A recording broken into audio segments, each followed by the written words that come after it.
lagi dengan saya Ade Fadli Farul. Saya Ketua Yayasan Media Netra Sakti di Jakarta yang mengelola teman-teman disabilitas netra atau tunanetra.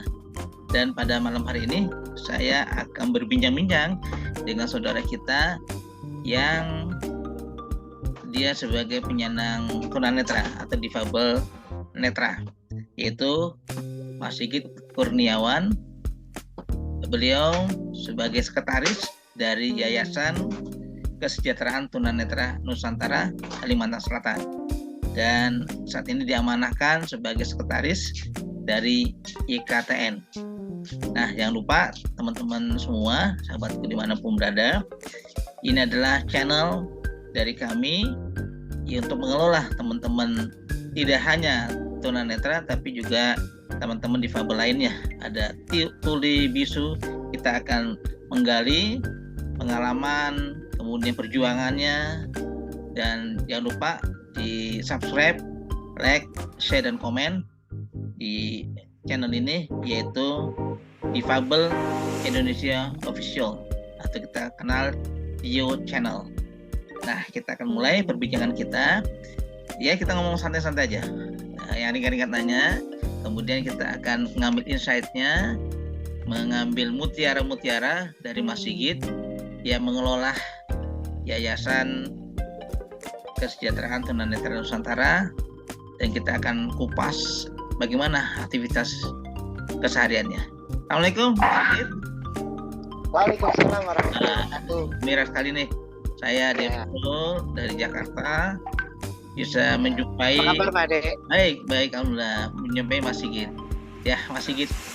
Ya, kita akan sapa dulu penonton dari Difabel Indonesia Official ya, atau kita singkat Dio Channel.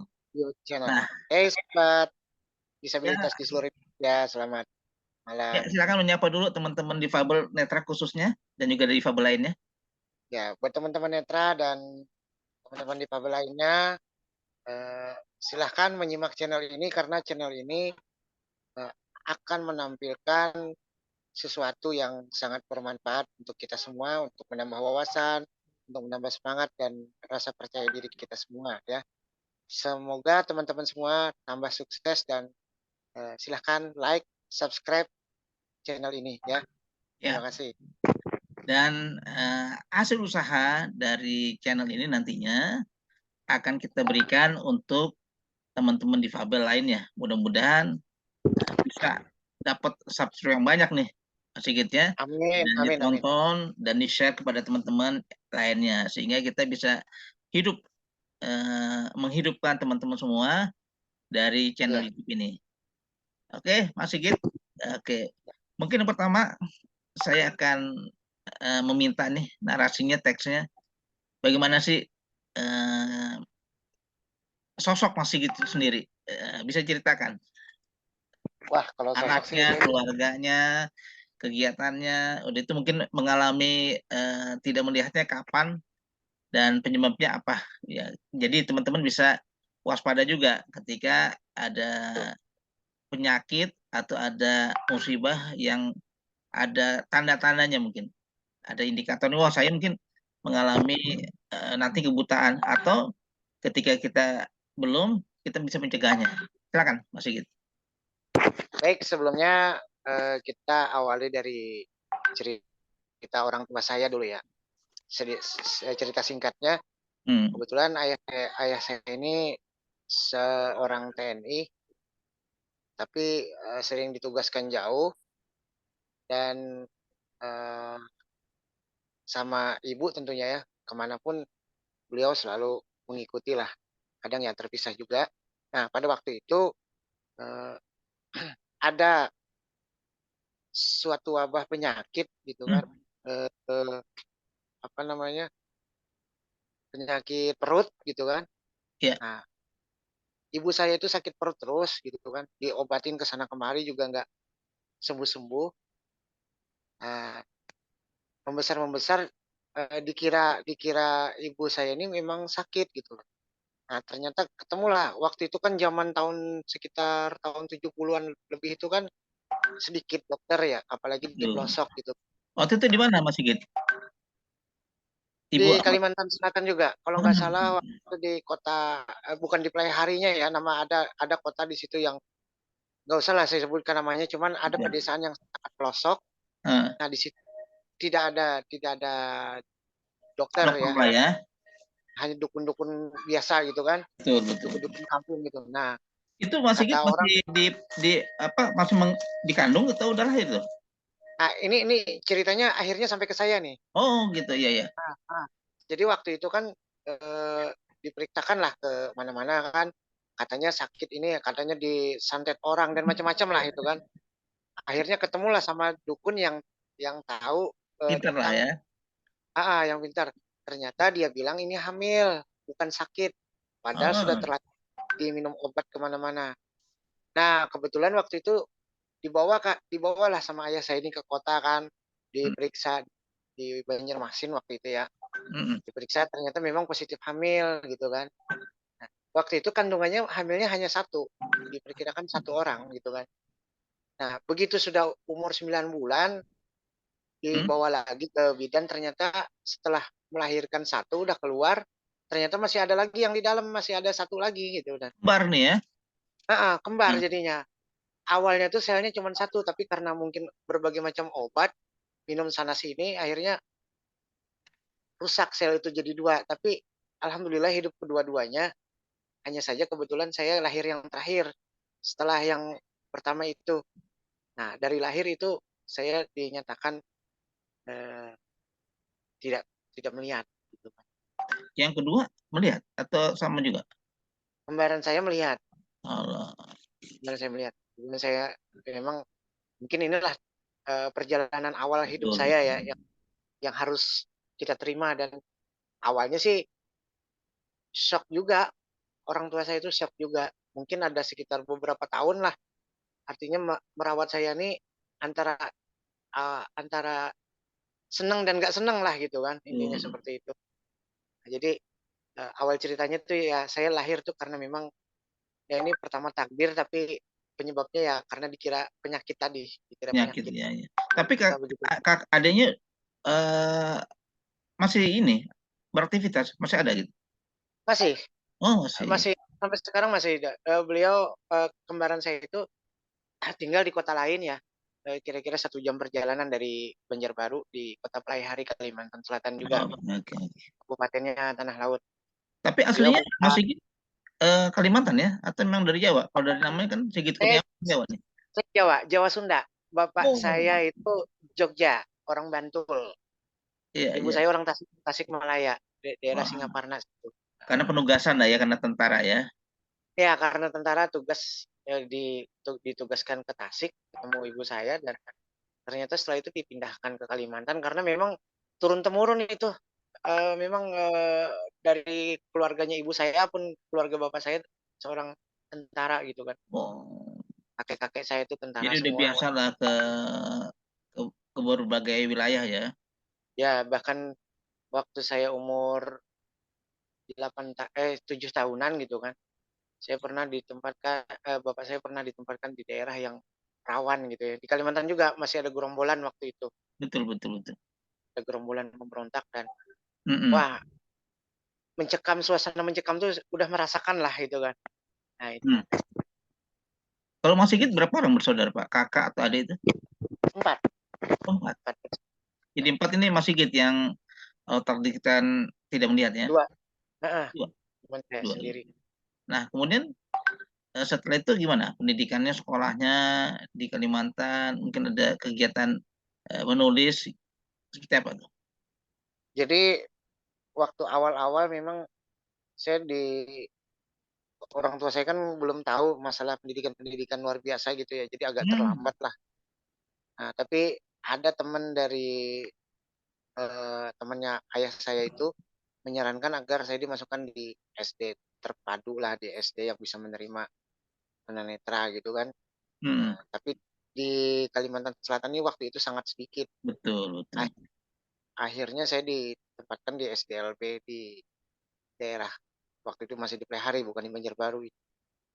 Saya belum mengenal itu Banjarbaru dulu itu kan Soalnya Hmm. pindah-pindah, sebentar pindah sana, sebentar pindah sini, Iya. tugas gitu kan. Ayah saya gitu.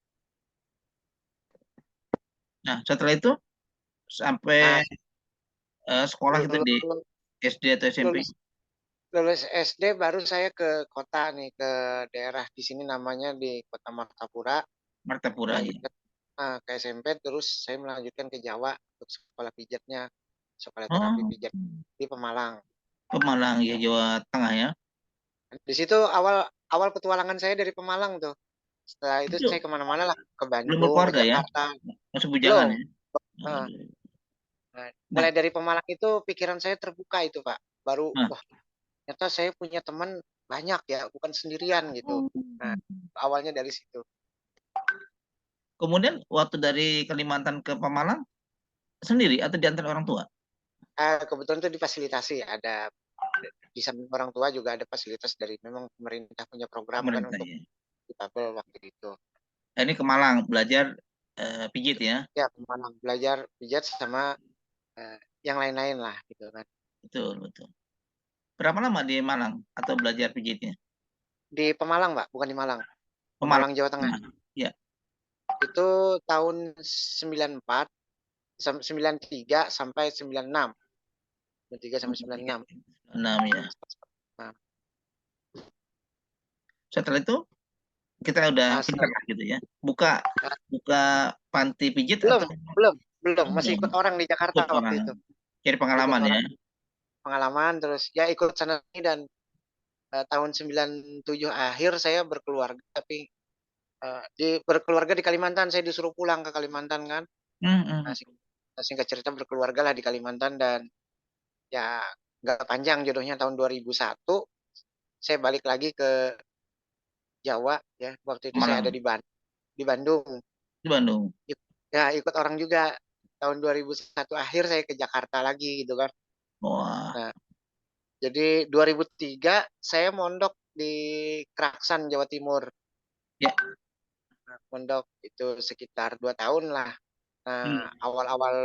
awal-awal 2005 saya baru berkeluarga lagi sampai sekarang di Kalimantan. Kenapa ada niatan ke pondok itu untuk belajar agama ya tentunya? Waktu itu memang ada masalah karena saya habis eh, apa namanya, habis berantakan rumah tangga saya itu kan, saya eh, goncang lah gitu kan.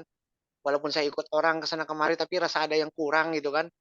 Iya. Lalu terpikirlah, saya ikut mondok lah. Nah, Oh, awalnya dari situ, berawalnya dari situ, Pak. tenangin pikiran lah ya. Nah, Itu itu. juga seorang diri ya, artinya nggak ada yang nganterin atau memang udah. Nah, kalau itu sudah seorang diri sudah kemana-mana udah seorang diri.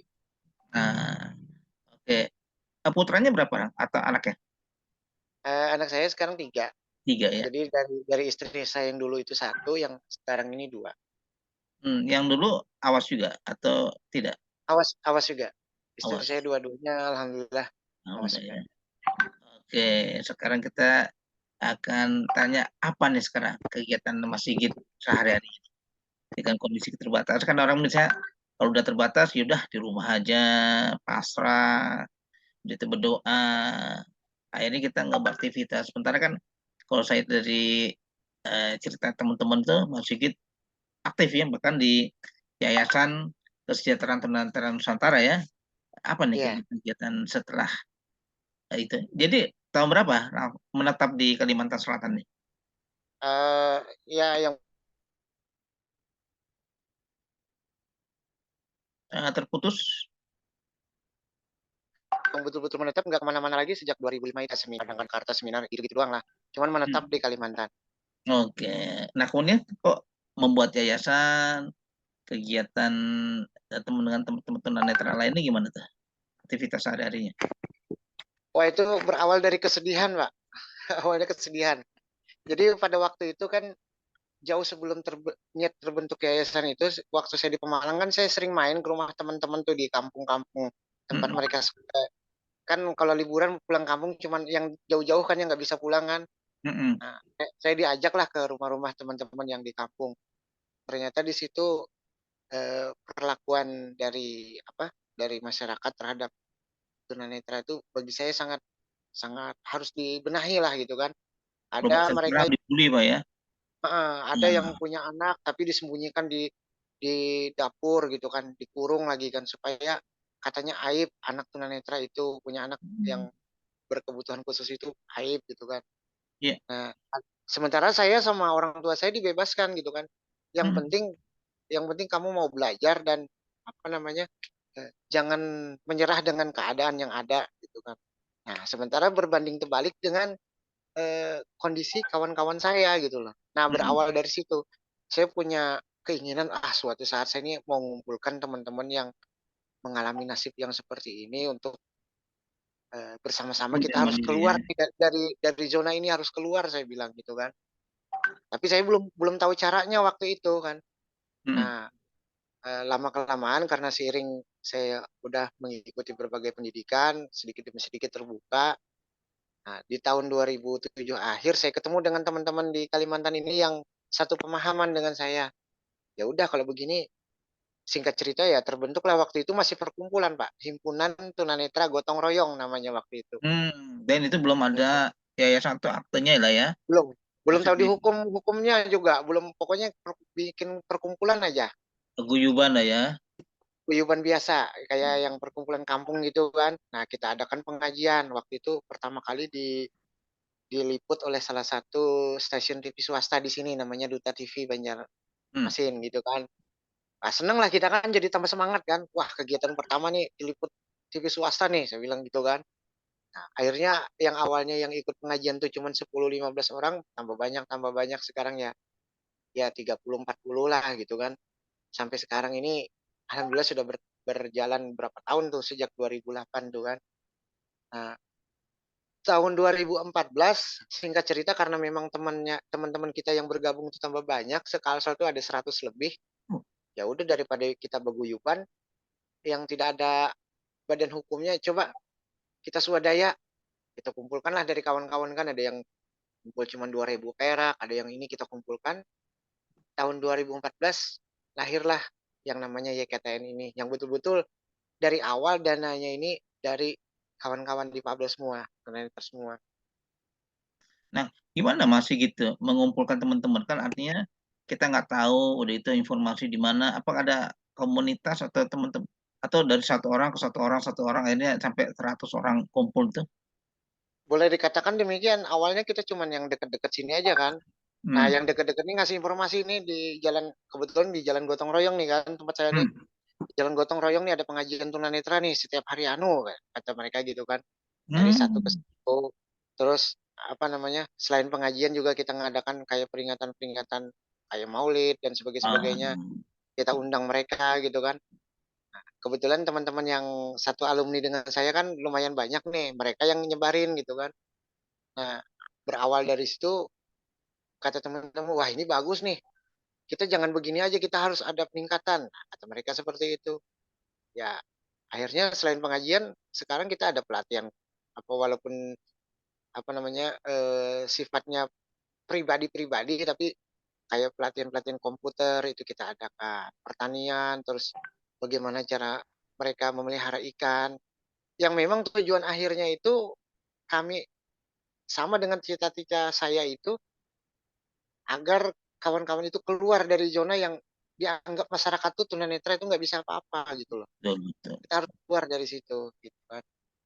Tapi kita juga nggak akan bisa dipercaya masyarakat kalau cuma ngomong doang. Kita harus buktikan dengan kerja nyata. Nah, itu yang dalam pemikiran saya waktu itu, Pak. Nah, kemudian bagaimana perjalanan yayasan itu sendiri dengan mungkin di yayasan itu ada juga yang orang awas. Orang awasnya paling cuma sekedar mitra bakti dan pembina ya. Pembina itu kan yang apa namanya yang awal menata dari cara kita supaya mendapatkan ilegal dari yayasan itu kan supaya jadi legal gitu kan. Nah, Hmm. kayak gitu-gitu aja. Sampai sekarang ya, ya pembina kita masih aktif lah gitu kan. Iya. Tapi 90% pengelolaan dari manajemen dan sebagainya itu dikelola. Oke, iya, iya. Jadi kalau kita bisa lihat tuh eh, secara penuh teman-teman tunanetra yang lola ya. Iya.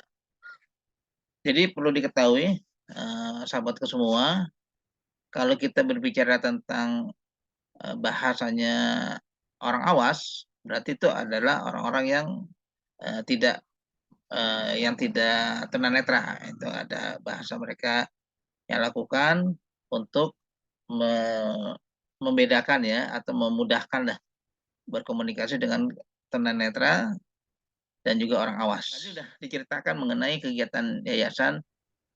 Secara konkret apa aja nih kegiatan Mas Sigit dengan teman-teman lainnya selain Kalau pengajian lah gitu?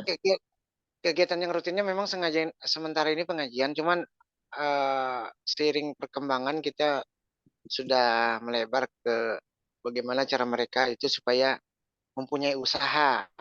Nah, di sini saya dan teman-teman dari pengurus udah menerapkan salah satu usaha yang saat ini dijalani, yaitu memelihara ikan dengan sistem bioflok.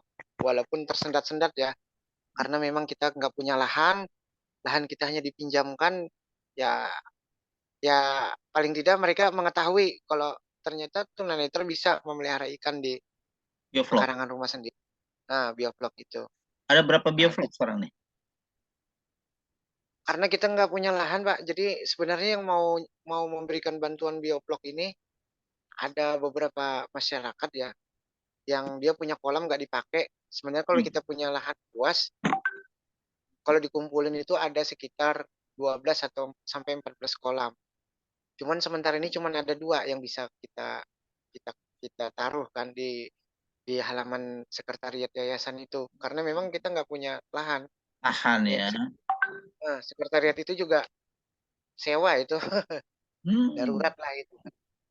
Dan itu dibayar oleh kawan-kawan semua, kita patungan itu untuk bayar Swadaya ya. sekretariat.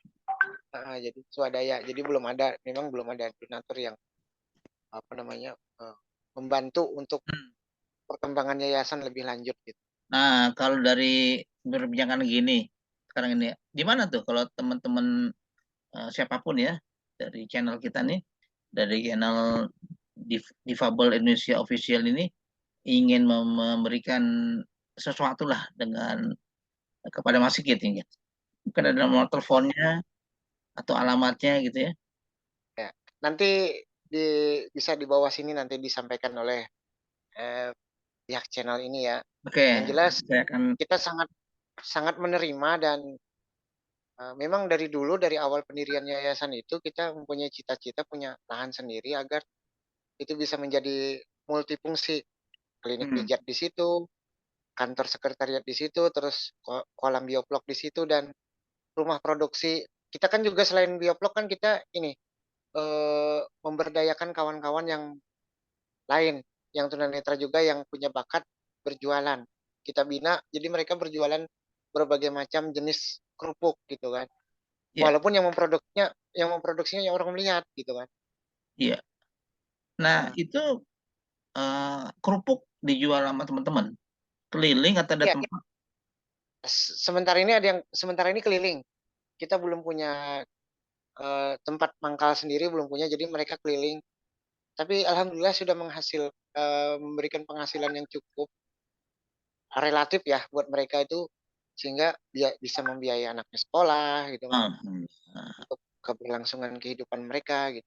seperti apa tuh Yang produksinya kerupuk itu? Kan kalau kita lihat di manapun ya, ada teman-teman tunanetra jualan kerupuk Palembang atau kerupuk-kerupuk lainnya di keliling, kemudian dia bawalah makanannya itu atau kerupuknya dari tempat diambil atau agennya gitu. Kalau Mas Sigit gimana?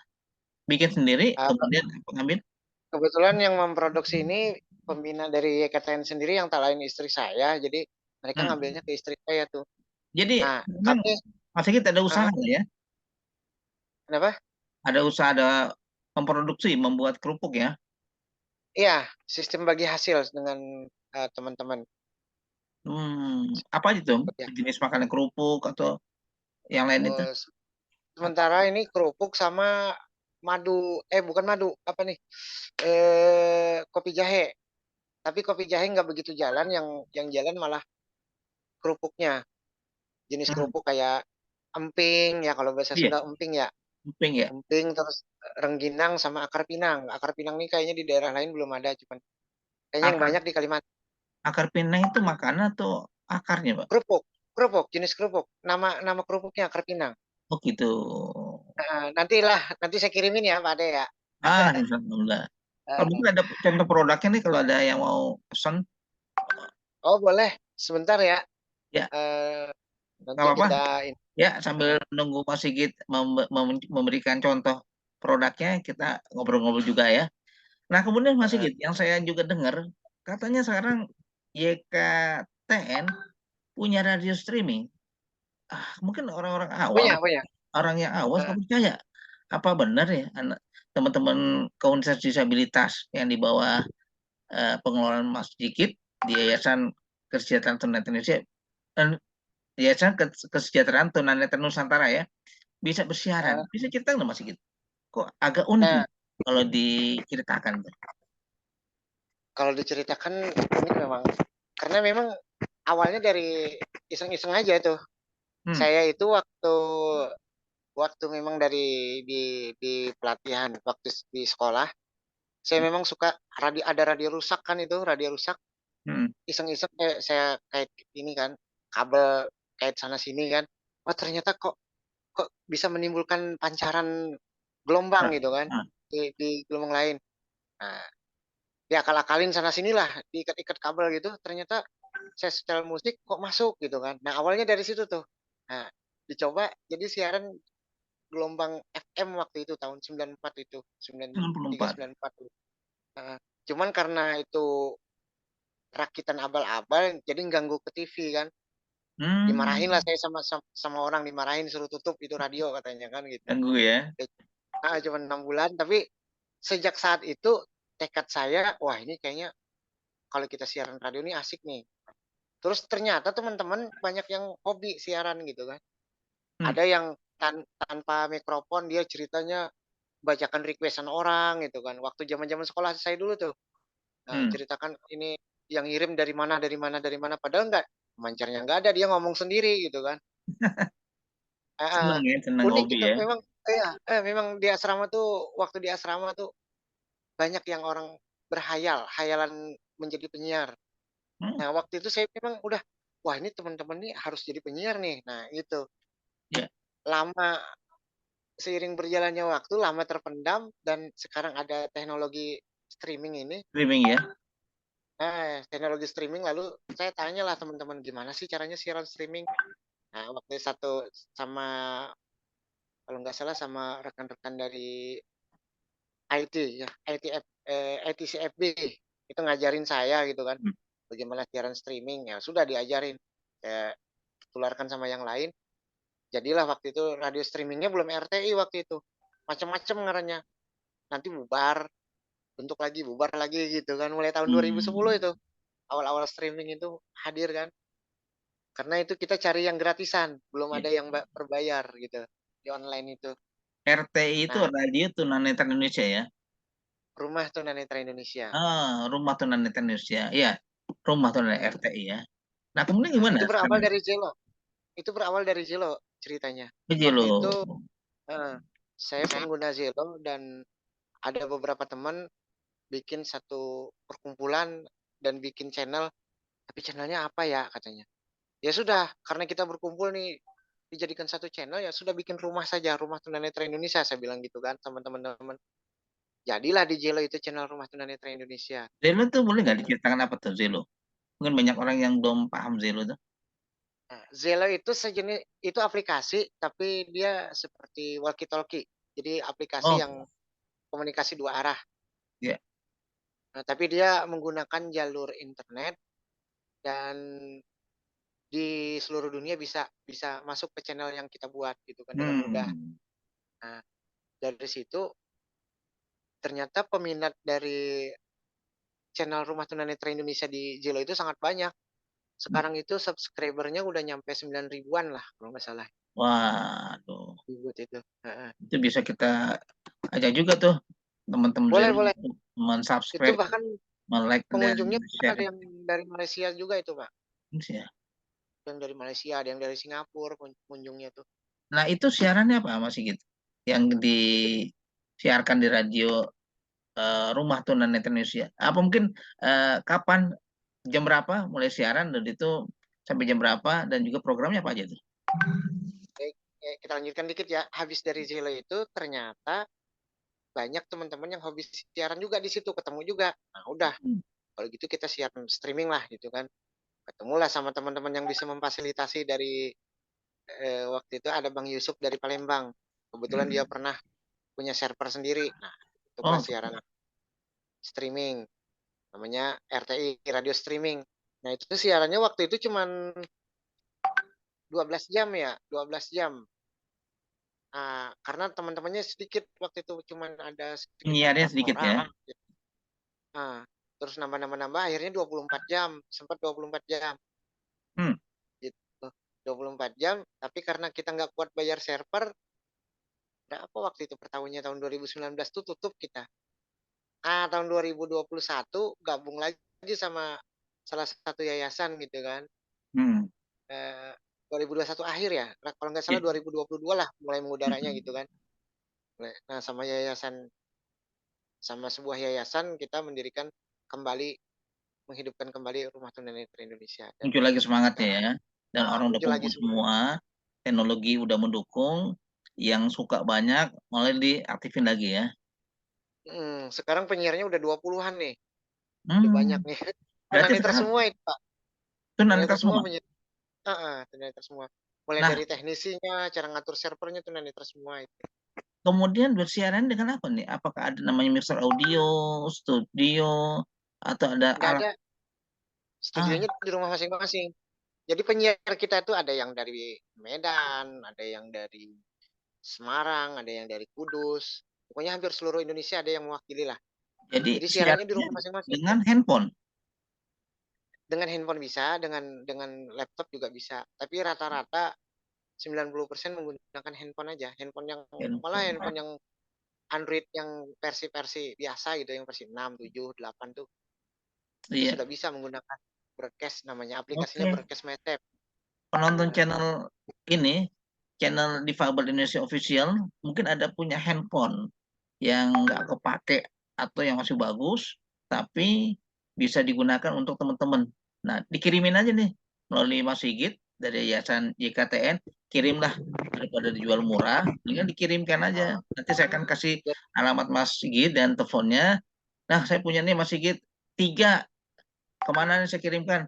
Oke deh, nanti saya distribusikan ke teman-teman Kalimantan. Tapi kalau nanti ada yang di Medan, di Pontianak, di Jawa, di Bandung, ya nanti melalui Mas Sigit saya mengirimkan satu handphone. Minta dong alamat teman-teman di Fabel Netra untuk saya kirimkan. ya. Mungkin kita akan berterima Bisa, kasih ya. boleh. Ah, Nah, karena sementara ini kan mereka menggunakan handphone sendiri. Nah, sedangkan RT ini kan kalau menggunakan handphone dia sering terganggu juga kalau ada WA masuk dan betul. sebagainya kan, akhirnya tidak maksimal. Kalau ada handphone-handphone yang nggak kepake dikasihkan mereka, ya alhamdulillah itu sangat membantu untuk mereka siaran gitu kan. Mas Sigit Ya, saya mau siap tanya, siap. kalau ada handphone ya, itu bersiaran satu hari satu orang berapa jam tuh? Kalau di RT ini 2 jam, sistemnya 2 jam per 2 jam. Itu nggak panas tuh handphone 2 jam non-stop gitu. Mungkin Enggak, kalau aplikasi Broadcast Message memang dia tidak seperti, malah kalau menggunakan aplikasi Zelo malah panas. Karena itu kan, hmm, kalau Zelo itu kan kita habis komunikasi kita lepas gitu kan. Kita ya. nunggu orang komunikasi lagi naik. Itu karena bolak-balik begitu yang panas. Kalau Broadcast Message kalau dia sudah naik mau 3 jam 4 jam nggak apa-apa, nggak panas.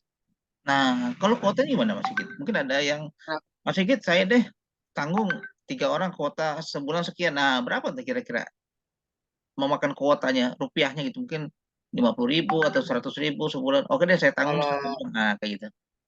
kalau yang saya ya, kalau saya 2 jam per setiap hari itu 1 bulan tuh. Kan tergantung providernya nih ya. Ya, Tapi boleh di rata-rata sekitar 100 per bulan. Mereka itu keluar biaya untuk siaran. silakan penonton channel Difabel Indonesia Official yang mau memberikan donasinya hanya 100.000 sebulan. Dan mereka udah gembira dan tidak membiayai kantongnya, karena kalau kita lihat dari Mas Sigit kan masih keliling nih jual kerupuk. Nanti kita akan lihat nih produknya ya. Kemudian kalau Heeh. kita ada infak, sedekah, ya kirimkan aja. Nanti juga saya kirimkan nih nomor rekeningnya Mas Sigit nih kalau berkenan nanti. Nah, Boleh, boleh, boleh. gitu. Nomor rekening saya kirimkan juga, atau nomor rekening yayasan juga boleh. Ya, nah, kemudian juga saya Ade Fadli juga saya ngelola di Jakarta sama dengan Mas Sigit. Saya ada Yayasan Media Netra Sahati dan nanti kita bisa berkolaborasi dengan teman-teman di YKTN. Walaupun berjauhan Jakarta dengan Kalimantan, tapi kita didekatkan jaraknya dengan teknologi. Nah, kemudian Mas Saya Sigit, pengen juga main ke tempatnya Pak Ade nih nanti nih. Ya, ya boleh insya ya? Allah ada waktu saya juga kalau ada kesempatan kesehatan saya akan mampir deh ke Kalimantan Selatan ya. Iya, siap, siap. Kemudian kegiatan siarannya mulai jam berapa tuh? Tadi kan 24 jam ya? Atau udah jam 2 malam, jam 3 malam, kata orang tuh ngalong nggak nih anak-anak nih? Nggak tidur-tidur, siaran terus nih? Nah, awalnya kita potong tuh siarannya hanya dari jam 5 sampai jam 22, sampai jam 10 ya. 10, 18 jam Tapi ya? tapi banyak 20 jam. requestan yang masuk ke teman-teman, coba ada yang nggak bisa tidur gitu kan. Ya akhirnya ya udahlah, beberapa penyiar memang ada yang suka begadang, ya sudahlah, kasihan pendengar. Nah, akhirnya kita kembali ke 24 jam siaran. Hmm, Jadi 24 responnya. jam itu siaran, alhamdulillah bagus. Jadi siarannya itu sesuai dengan moto dan tujuan kami. RTI itu media inspirasi untuk semua. Jadi isinya tuh selain lagu, hal-hal yang bisa membangkitkan semangat untuk maju, dan informasi-informasi tentang sesuatu yang bisa membuka inspirasi bagi mereka agar mereka itu punya percaya diri gitu. Hmm, sekurang-kurangnya radio itu wadah mereka untuk mengekspresikan dirinya, untuk menuangkan idenya, dan juga melatih ya, supaya ketika nanti udah profesional, ada pihak radio yang udah mapan bisa memberikan pekerjaan lah minimal sehari 2 jam 3 jam bersiaran ya, dengan Iya. pelatihan tentunya sebelumnya di radio-radio yang sudah mapan seperti itu ya. Dan di RT itu ada acara andalan yang setiap minggunya ditunggu pendengar. Itu Nah, namanya Serambi. Serambi itu eh, menampilkan karya-karya dari kaum tunanetra, entah itu menyanyi, baca puisi, atau ngarang ngarang buku, menulis cerpen, itu diudarakan di acara itu. Itu setiap hari Minggu jam jam 19 sampai jam 21. ya, nanti saya akan tuliskan di deskripsinya itu link radionya ya yang bisa diklik ya. Tinggal Nah, klik aja ya nah, kalau di handphone ya. tinggal klik aja. Kita kan sudah, selain di browser, kita sudah terdaftar juga di, sekarang sudah Inbox. 30 direktori aplikasi, udah akses dengan RTI. Itu 30 akses komunikasi teman-teman semua yang mengcreate atau yang mencari tahu gitu. Itu teknisi semua, teknisi yang bekerja. Teknisinya kan saya, dan ada satu orang samanya Bang Dery, itu yang eh, aktif untuk mendaftarkan radio kita ke aplikasi-aplikasi penyedia layanan radio gitu. Dia juga tunanetra juga. Tunanetra juga. Berarti Mas Sigit nih harus di apa ya? Harus dinaikkan terus tuh. Harus dipromosikan bahwa teman-teman yang tadinya orang berpikir ada tadi kan boleh cerita di awal tuh ada orang tua yang punya anaknya taruh dapur malu dan sebagainya, nah, nggak berguna, tapi dengan adanya Mas Sigit dengan Yayasan Kesejahteraan Tunanetra Nusantara itu ternyata kalau diarahkan, kasih ruang, kasih kesempatan bisa kan, buktinya mereka bisa siaran radio, bisa jadi teknisi radio, bisa berjualan, bisa Ya, mijit, artinya harus ada nilai lebih teman-temannya, biar kata orang biar dunia tahu lah bahwa jangan kami ya. dikasihani, tapi kami diberikan kesempatan, peluang, Diberikan bahkan kesempatan mungkin modal. untuk, Misalnya miara ikan tadi ya. Nah, itu ya iya, teman-teman semuanya dimanapun berada, sengaja kami dengan Mas Sigit nih membuat channel di YouTube-nya yang namanya Difabel Indonesia Official untuk memberikan informasi untuk membuka mata para siapapun bahwa jangan sekali-sekali beribah kasihan dengan wah dia tuh tunanetra, dia jangan berikanlah kesempatan, peluang, mungkin modal yang memang diperlukan sehingga dia bisa mandiri, bisa sejahtera dan bisa menghidupi dirinya dan keluarganya. Sekurang-kurangnya seperti itu. Bagi juga pemerintah yang memberana dinas sosial, Ibu Menteri dan juga Presiden, para menteri dan pejabat Ya, gubernur, wali kota, marilah kita berdayakan teman-teman tunanetra khususnya dan kita bisa dengar ya bagaimana perjuangan Mas Sigit akhirnya bisa punya radio, punya biovlog, kemudian bisa membuka lapangan pekerjaan buat teman-teman, bukan menjadi beban pemerintah, justru dengan Mas Sigit dan teman-teman diringankanlah beban pemerintah. Nah, kayak gitu saya ya, lihat ya. Harapan Mas Sigit ya. apa? Sebenarnya Ah, silakan. harapan saya itu sebenarnya konsep dari penanganan kaum difabel dari pemerintah itu sebenarnya sudah ada. Hanya mungkin konsepnya salah ya, atau kurang tepat lah boleh dikatakan. Mereka itu yang saya pelajari sampai sekarang konsepnya tuh hanya membantu kayak memberi bagi-bagi sembako, terus bagi apa namanya bantuan bantuan kayak beras, kayak duit gitu kan. Bukan kalaupun mengadakan pelatihan, pelatihannya itu tidak tidak di data dulu ini cocok nggak untuk di Pabel Netra gitu kan, atau ada pelatihan yang kira-kira lebih kreatif nggak yang bisa buat tunanetra itu maju. Nah, konsepnya yang seperti itu yang nggak dibentuk. Ya mungkin Hmm, ke depan penanganannya lebih kreatif lagi, jangan dipandang tunanetra ini hanya sebagai objek ya, objek. hmm, Jadi suatu saat harus bisa jadi subjek. Bisa juga mereka itu berpartisipasi mengisi pembangunan dengan potensi mereka. Banyak teman-teman saya yang jadi atlet yang mengharumkan nama bangsa banyak betul, betul. karena diberi kesempatan. Nah, itu Makan peluang ya. peluangnya ada. Ya mohon doanya juga ya buat teman-teman semuanya untuk RTI radio streaming ini saya dan teman-teman tidak hanya berhenti sampai di sini. Kita akan terus menginformasikan dan memberikan penyuluhan yang terbaik lah untuk penanganan kaum difabel bagi masyarakat ya. Kita akan mencoba bercita-cita untuk agar RTI Radio ini bukan hanya di streaming, tapi kita akan minimal di kota saya dulu Banjarbaru itu dia bisa bersiaran di gelombang analog gitu. Analog ya. Padahal kita Heeh. udah ada undang-undang ya, undang-undang difabel itu nomor 8 2016 ya. Mungkin belum Hmm. sepenuhnya dituangkan atau diberikan kemudahan atau diaplikasikan lah bunyi Iya, dari undang-undang difabel ya nomor 8 2016 Bang. Nah, kemudian nih Mas Sigit terakhir apa nih harapan Mas Sigit dengan teman-teman di dunia disabilitas netra ini? ya harapan saya kebetulan ini masih tahun 2023 dan awal-awal ya masih bulan Januari dan ini juga Hari Braille ya tanggal 4 kemarin saya juga mengucapkan Januari. selamat Hari Braille. Selamat Hari Braille dan intinya perjuangan dari pencetus dari huruf Braille ini patut kita tiru dan bagi harapan saya bagi kaum tunanetranya ini jangan jadikan ketunanetraan kalian itu sebagai Penghalang. eh, alat untuk menjual belas kasihan orang, tapi jadikan sebagai aset untuk meningkatkan kesejahteraan kita dengan potensi yang ada dan maksimalkan potensi itu.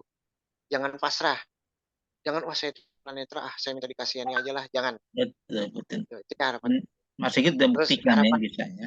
uh, walaupun berat karena tantangan kanan kiri masyarakat masih memandang kita apalah itu kan, tapi dengan tekad yang kuat pasti nggak sekarang, nggak besok. Walaupun kita nggak memetik, pasti anak cucu kita akan memetik hasil dari perjuangan kita. Iya, betul. Untuk Kita hanya pemerintah, rubahlah cara konsep penanganan terhadap difabel. Jangan mereka dibantu dalam bentuk konsumtif, tapi cari bantuan yang lebih produktif yang bisa meningkatkan potensi mereka. Mungkin itu saja harapan saya. Ya, demikian bincang-bincang saya dengan Mas Sigit Kurniawan. Sekarang beliau ini sebagai sekretaris dari Yayasan Kesejahteraan Tunanetra Nusantara di Kalimantan Selatan. Dan kita sudah dengar potensinya, harapannya, peluang. Jadi kalau kita lihat ada teman-teman yang disabilitas, beri peluang, beri kesempatan, saya yakin akan bisa berjalan dan tidak menjadi beban negara. Yang dikatakan tadi Mas Sigit, jangan jadi objek, tapi kita bisa juga jadi subjek. Kalau kita tetap jadi objek, ada selalu kasihan.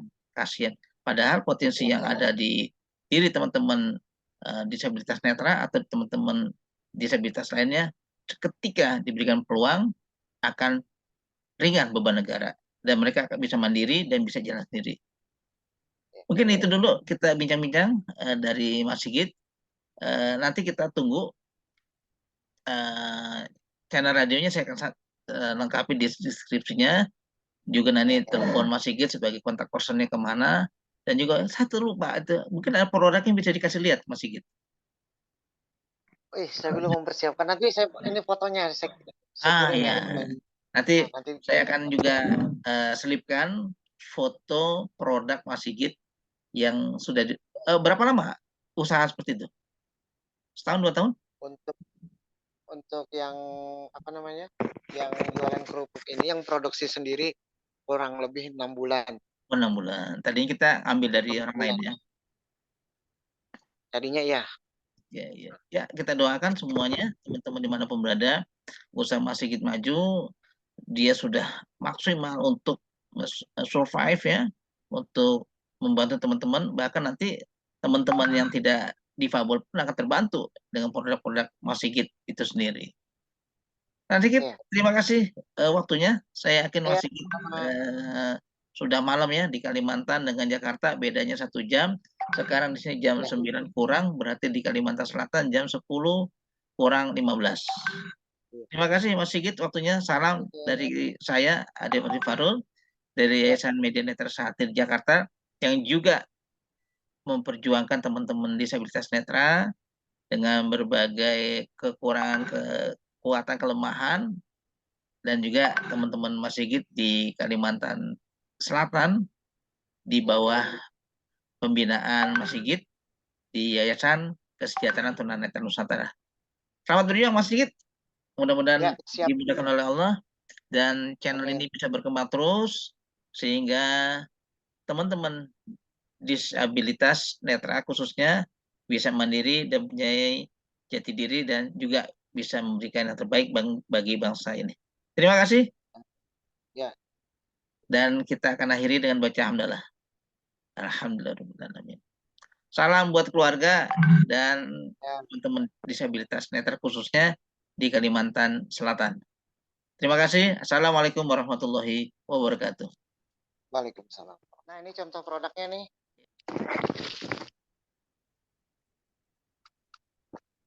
Itu apa namanya itu?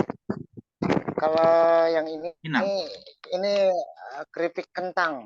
Oh, keripik kentang ya. Nah, kentang ya. Nah, ini di setiap produknya ada tulisannya, Pak.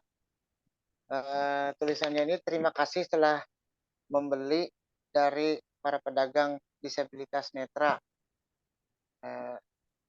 Anda telah membantu mereka untuk berdikari dan mandiri, itu tulisannya. Oh, itu berarti berapa? 200 gram atau memang nggak ditimbang? Enggak, sementara belum ditimbang. Plastik lah ya. Nah, berapa tuh kalau boleh tahu harganya? Ini 15.000 satu bungkus ini. Oke. Keripik kentang ya? Iya. Nah, kalau yang ini yang akar pinang nih. Oh iya, akar pinang kayak akar ya. Nah, sama tulisannya juga. Itu berapa tuh sebungkusnya? 15.000 juga? Itu sama. 15.000 juga. Serba 15.000. Semua 15.000. Kalau yang ini emping ya. Emping. Nah, kalau ini apa namanya nih? Kerupuk apa rengginang? Rengginang. Kalau sekarang bisa berapa lama? Bisa berapa banyak produksi itu? Mungkin kalau kita lihat dari bahan bakunya terigu atau tepung atau apa tepung mungkin ya bahan dasarnya ya. Antara bahan dapur tepung, ada yang dari nasi, dari beras kan kayak rengginang ini kan dari nasi ya. Nasi ketan ya.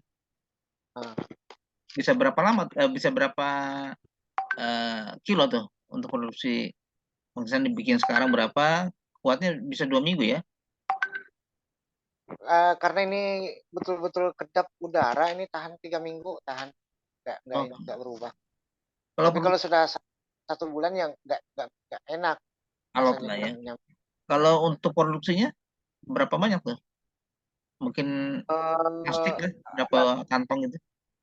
Rata-rata per hari produksinya itu sekitar 100 sampai 200 bungkus untuk Oh, keseluruhan.